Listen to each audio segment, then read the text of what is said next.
Right, so this is part 3 of how LEDs work and how they function. In the last 2 videos, we discussed the value of LEDs and how LEDs work. Now we will discuss how the blue LED functions and how it came about to be. So we discussed in the first video that gallium arsenide was used for making LEDs. But the issue that gallium arsenide had was that it didn't have a wide enough or a big enough band gap that could accommodate for making a blue LED. Therefore, no matter how well you tried to optimize gallium arsenide, there was really no way of making a blue LED. That was until an electronics engineer in Japan named Shuji Nakamura decided to use a semiconductor material that scientists in labs didn't bother to use. That material being gallium nitride. And the thing is, gallium nitride does have a good enough band gap to actually create blue LEDs. But the reason why scientists in labs gave up on it is because it's such a hard crystal to grow high quality yields of.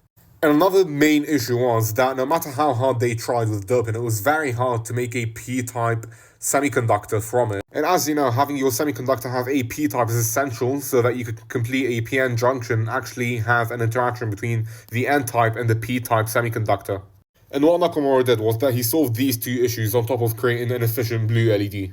Number one, he developed a better MOCVD process that made growing high-quality gallium nitride crystals easier. Number two was that he figured out how to actually make P-type semiconductors from gallium nitride.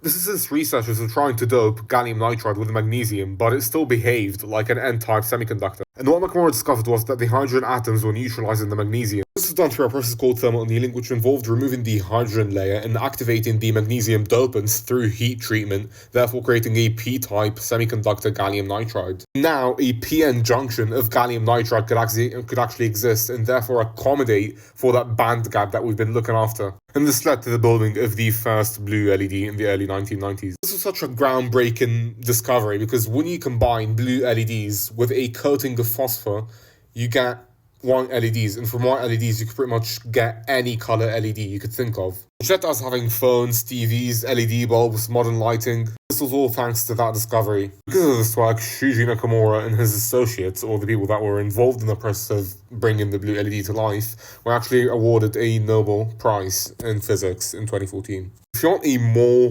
detailed explanation or process of how all of this came to be and actually a breakdown of the science behind it, watch the Veritasium video. It is a very good video. Watch the Veritasium video on the blue LED.